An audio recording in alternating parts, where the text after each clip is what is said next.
दोस्तों, ये कहानी है तीन चोरों की। बहुत दिनों के बात है। किसी शहर में रमन, गीसा और राका तीन चोर रहते थे। तीनों को थोड़ा थोड़ा विद्या का ज्ञान था। तीनों चोरों को विद्या का ज्ञान प्राप्त होने के कारण बहुत घमंड भी था।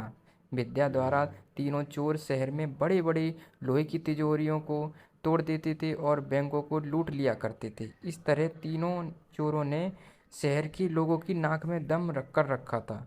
एक बार तीनों चोरों ने एक बड़ी बैंक में डकैती करके सारा माल उड़ा दिया। तब पुलिस को खबर हुई तो तीनों चोरों को पकड़ने के लिए तलाश करने लगे। मगर तीनों चोर आपस ही के एक घने जंगल में भाग गए।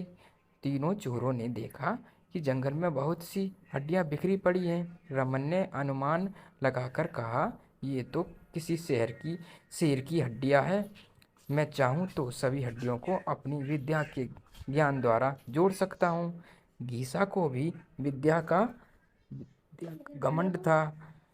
वो बोला, अगर ये शेर की हड्डियां हैं तो मैं इनको अपनी विद्या द्वारा शेर की खाल तैयार कर उसमें डाल सकता हूँ। रमन और गीसा की बात सुनकर राका भी घमंड उमड़ पड़ा और उसने कहा, तुम दोनों इतना काम कर सकते हो तो मैं अपनी विद्या द्वारा इसमें प्राण डाल सकता हूँ। तीनों चोर अपनी विद्या का प्रयोग करने लगे।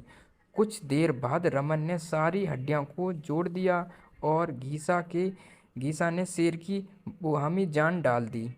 थोड़ी देर में तीनों जोर सामने एक जीवित भयानक शेर को देखकर थरथर कांपने लगे।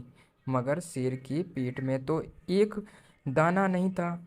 वह भूख के मारे गरजता हुआ तीनों चोरों पर हमला कर बैठा, मारकर खा गया। शेर मस्त होकर घने जंगल की ओर चला दिया। कहानी से शिक्षा। दोस्तों, इस कहानी से हमें ये शिक्षा मिलती है कि कभी घमंड नहीं करना चाहिए।